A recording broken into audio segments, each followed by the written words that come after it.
Bismillahirrahmanirrahim. Assalamualaikum warahmatullahi wabarakatuh. Alhamdulillahirrabbilalamin. Allahumma salli ala Muhammad wa ala ali Muhammad. Apa kabar teman-teman semuanya? Bertemu lagi dengan saya di channel Mahkota Hati. Seperti biasa ya, sebelum materi jangan lupa tuliskan doa terbaik Anda ya di kolom komentar. Itu selalu saya ingatkan teman-teman semuanya, dan itu sangat penting. Apapun yang menjadi hadat Anda, tuliskan saja. Ingin hutang lunas, ingin punya mobil, itu berkali-kali saya ingatkan. Kenapa? Karena saya juga melakukan itu dulu, bahkan sampai hari ini tuh saya terus berdoa meminta sama Allah. Sering menulis di kertas, itu saya lakukan terus teman-teman. Bahkan saya tuh sering ke teman-teman juga, pingin punya ini, saya bilang, saya tunjukin itu keinginan-keinginan saya gitu. Biarkan mereka itu ngobrol, tertawa, nggak yakin, terserah. Yang penting tugas kita, tugas saya, tugas kita semuanya itu berdoa sama Allah. Perkara nanti mengabulkannya seperti apa, itu bukan urusan kita. Makanya tulis teman-teman semuanya. Ya baik, kita langsung ke materi ya. Hari ini saya ingin bahas tentang melepaskan hutang teman-teman semuanya. Ini melepaskan hutang sangat penting dan sebenarnya itu kuncinya. Itu kuncinya. Jadi kalau Anda saat ini itu berfokusnya cari amalan, lanjutkan saja teman-teman semuanya. Artinya kalau Anda saat ini sedang riyadhah amalan, melakukan banyak amalan, amalkan terus dan Anda nggak usah sibuk-sibuk lagi deh untuk terus ganti-ganti amalan. Jangan. Amalan yang sudah Anda kerjakan, istiqomahkan terus, amalkan terus. Udah, nggak usah pikirkan dari mana jalannya, terus nanti seperti apa. Udah, jangan. Lupakan itu, serahkan semua sama Allah. Yang penting tugas kita adalah terus lakukan yang terbaik. Lewat wasilah amalan, kita istiqomahkan. Kalau kita sudah biasa mengamalkan sholawat, istighfar, amalkan saja terus. Tahajud, yang penting kita terus perbaiki ibadah, perbaiki diri, perbaiki pikiran, perbaikin hati. Itu terus lakukan teman-teman semuanya. Kemudian sebagai ikhtiar kita juga, kita lakukan ikhtiar langit. Itu tadi amalannya lakukan, istiqomahkan. Udah, kalau hari ini Anda sudah istiqomah dengan amalan dari guru Anda gitu, atau dari saya juga yang sering saya sampaikan ya, amalan-amalan yang istighfar, sholawat, lakukan terus, amalkan terus.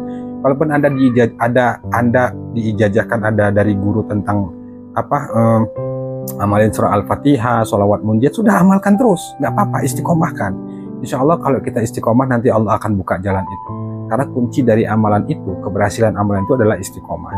Nah tapi teman-teman semuanya, jangan lupa ketika kita sudah fokus pada amalan, jangan lupa kita juga belajar untuk melepaskan. Artinya melepaskan itu bukan kita melupakan hutang, enggak, memasrahkan urusan itu ke Allah. Kira-kira mudahnya gini deh. Ya udah deh, terserah engkau deh mau diapain. Yang penting ya kita tetap berharap ke Allah, bergantung sama Allah, sungguh-sungguh datang ke Allah, apapun hasilnya itu kita terima. Berusaha untuk ridha, untuk sabar, untuk ikhlas gitu ya, untuk tetap baik sangka sama Allah bahwa kalaupun hari ini Allah belum kasih apa yang kita minta, termasuk belum lunasin hutang, kita harus tetap percaya dan yakin. Lakukan terus, karena tetap ada ujian di sana. Ketika kita riyadhah, ujian itu pasti ada.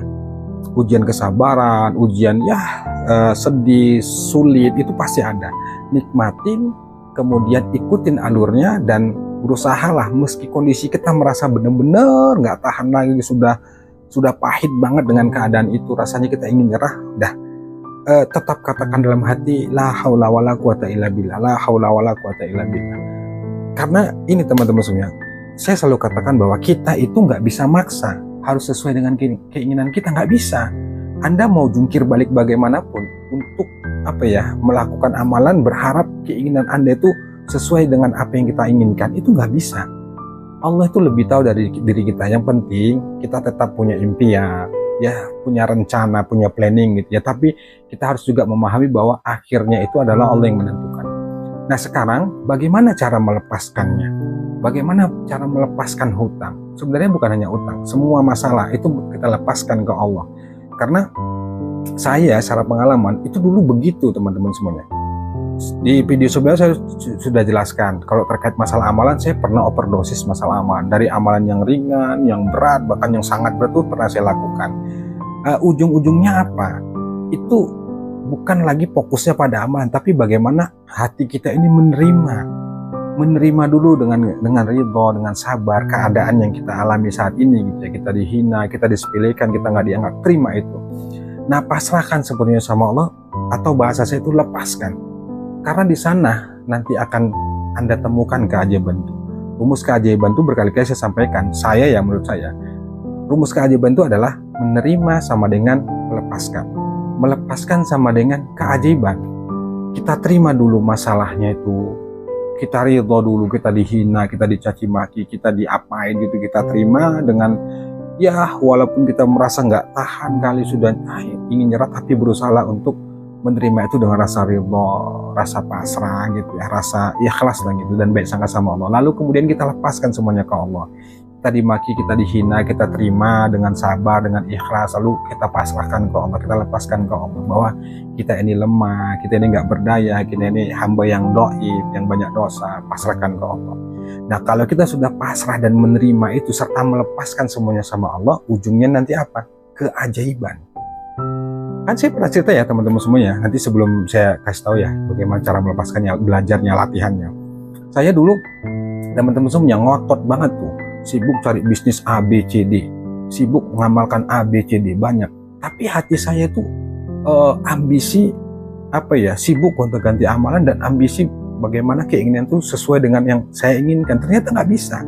Akhirnya apa? Akhirnya karena capeknya saya, karena lelahnya saya, akhirnya pun saya belajar untuk memasrahkan semuanya ke Allah, mengikhlaskan semuanya, melepaskannya semua ke Allah, meski berat, meski terasa berat banget lah, saya katakan berat banget, tapi pelan-pelan saya berusaha untuk tidak mengikuti keinginan saya lagi, tapi saya sudah benar-benar memasrahkan urusan itu sama Allah.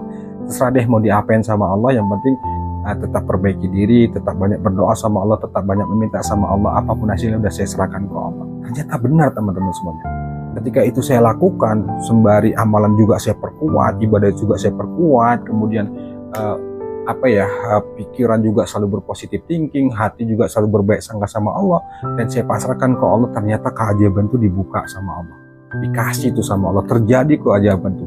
Solusi-solusi dibuka sama Allah dengan cara yang tak terduga. Bahkan kadang-kadang saya berpikir, ya Allah, sungguh luar biasanya Engkau ya Allah, dahsyat banget. Keajaiban itu benar-benar tak terduga-duga deh. Rezeki itu datang dari arah yang tak terduga-duga. Ada saja bisnis, usaha yang nggak pernah saya pikirkan, tiba-tiba ada teman nawarin, tiba-tiba ada dapat ide yang melakukan hal ini, banyak hal teman-teman semua. Nah, lakukan itu teman-teman semuanya. Yang penting tetap amalkan. Anda nggak usah pusing-pusing, sibuk ganti-ganti amalan, jangan. Saya katakan jangan. Tetap aja lakukan, tetap saja amalkan yang sudah Anda amalkan, yang sudah Anda kerjakan selama ini. Selebihnya lepaskan ke Allah, pasrahkan ke Allah. Nah, sekarang tugasnya adalah belajar untuk memasrahkan, belajar untuk mengikhlaskan, belajar untuk melepaskan semuanya sama Allah. Nah, caranya bagaimana? Nah, caranya sederhana teman-teman semuanya. Tetap kembali ke kita. Pertama, caranya tetap pakai amalan satu. Yang pertama, perbanyak baca la haula wala quwata illa billah. Baca zikir itu la haula wala quwata illa billah, la haula wala quwata illa billah. Saya diajarkan guru beda ya, maksudnya beda itu waktu pengamalannya, tapi bukan itu sih menurut saya yang penting istiqomah. Guru saya satu mengajarkan amalkan la haula wala quwata illa billah itu selesai sholat subuh. Guru saya yang satu lagi yang menyarankan amalkan la haula wala quwata illa billah itu selesai sholat hajat. Ada juga yang mengajarkan ke saya itu mengamalkan la haula wala quwata illa billah itu selesai sholat tahajud gitu. Nah, kalimat la haula wala quwata illa itu adalah benar-benar zikir yang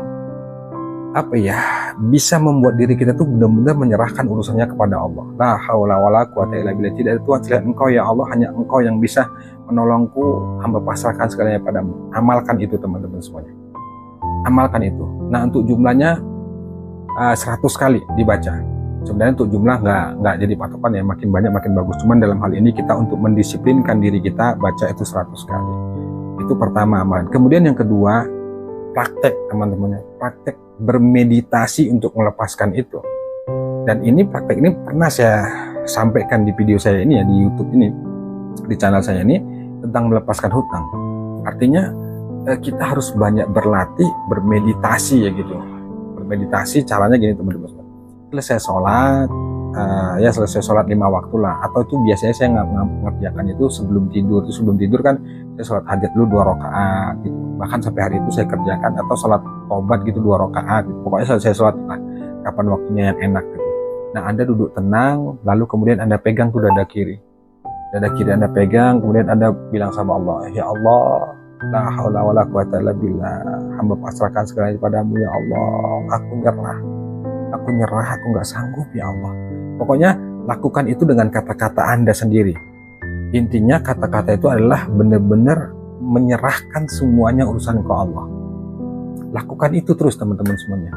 Ada di kelas online tuh videonya saya ajarkan ya teman-teman yang sudah ikut kelas online, itu lakukan, itu sangat penting.